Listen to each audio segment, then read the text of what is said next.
Yes. Have you discussed with Mr. Lantos? Or?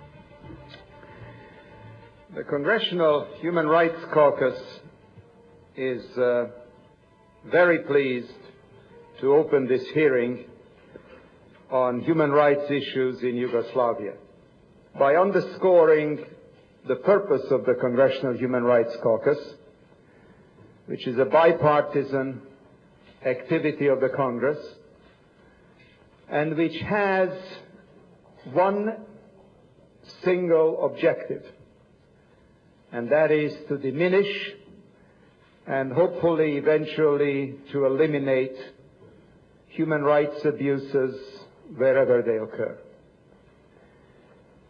The Serbian government, acting with substantial support from the national government, is brutally repressing human and political rights in the autonomous province of Kosovo, which is 90% of the population of which is Albanian.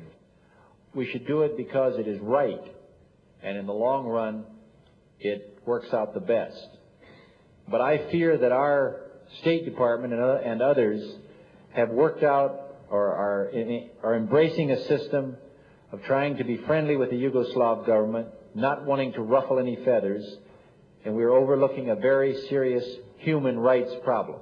It's time for the United States to demand justice in Yugoslavia. No more business as usual in Belgrade. No more business. We want Yugoslavia officials to know that as long as they abuse their own people, they shouldn't expect any support from America. The raging tide of democratization in Eastern Europe makes more salient the issue of human rights and political autonomy for ethnic Albanians in the Kosovo province of Yugoslavia. It gives me great pleasure to call on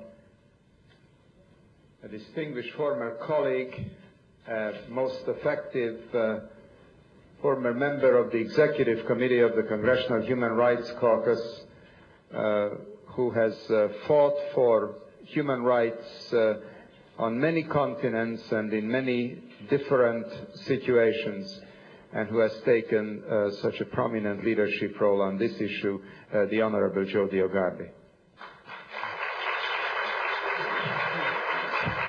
State terrorism is alive and well, maybe not in Moscow, but in Belgrade. And we've got to do something about it, and we've got to send a very, very strong signal. I was forced to go and testify. I wasn't forced to testify, but I was forced to wear a bulletproof vest when I went to Geneva, and again when I did rallies in front of the United Nations in New York. In Geneva, I went there because Mr. Hadri was shot down because he was ready to deliver to the special rapporteur for 34 names, documented. I took those names literally off his body. His wife gave them to me, and I continued that journey under threats, and I had to wear a bulletproof vest.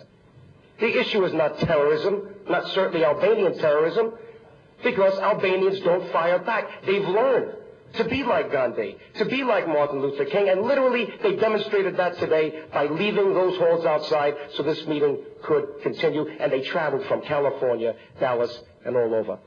And I want to thank those people as well. Is it not true that they have a radio station of their own? Do they have that in South Africa?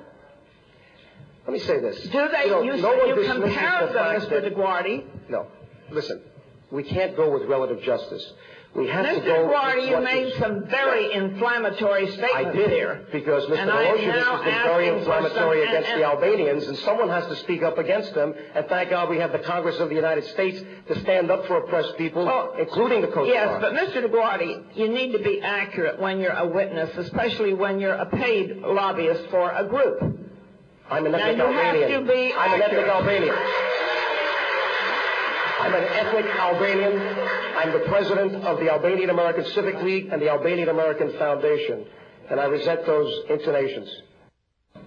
Me këtë e keni nderuar popullin shqiptar në Kosovë dhe kudo që gjinet në botë. You've shown the respect and the honor for the Albanian people wherever they live, with this invitation.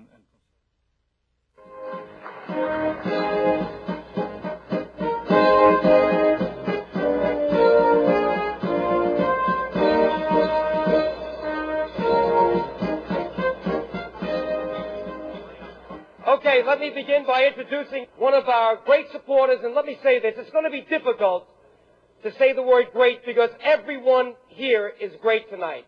And now the United States of America is so lucky to have someone with the background of Tom Lantos, and when you get Tom, you get Annette. Let's say hello to Tom Lantos!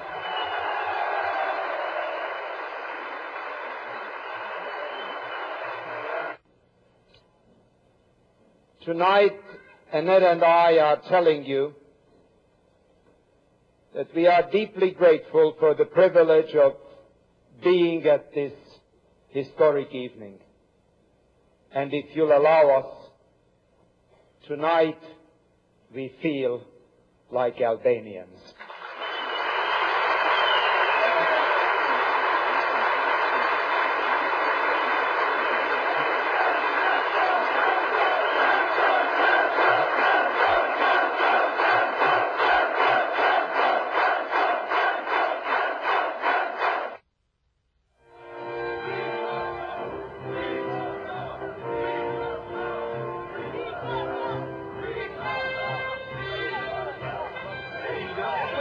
We've got a good friend. Let me put him on. Congressman Tom Lantos.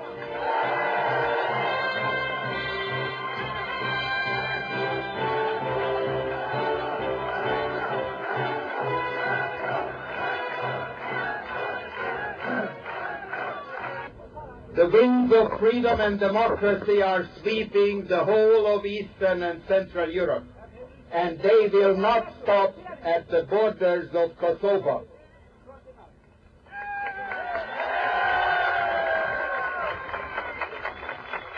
Friend, Congressman Ben Gilman.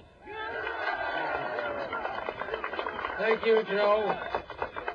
It's great being here with all of you, and you're in an important place right across from the White House, and I hope they're all listening, because this is an important cause for you, for us, for all freedom-loving peoples throughout the world. You know, you couldn't have picked a better supporter for your cause than former Congressman Joe DioGuardi. He's still in our minds, Congressman DioGuardi, who stands for all of the important things we all hold so dearly, and that's human rights throughout the world. And Joe, may you long continue in that effort. First of all, I'm very honored to be here.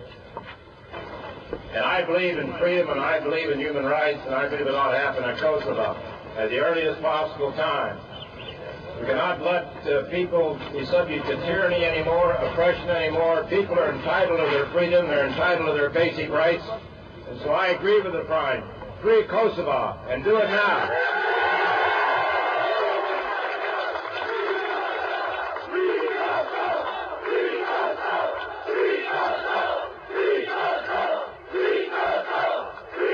Stopping. Do you want to stop? No! All right, you can't come with me. Some of you do, but the way you are with me is in your heart, Zemina, and with your pocket. And you got to do that by registering today and supporting the Albanian American Civic League. Will everybody become a member of the league today? And even if you can't afford $50, give $1. Do something for Kosovo.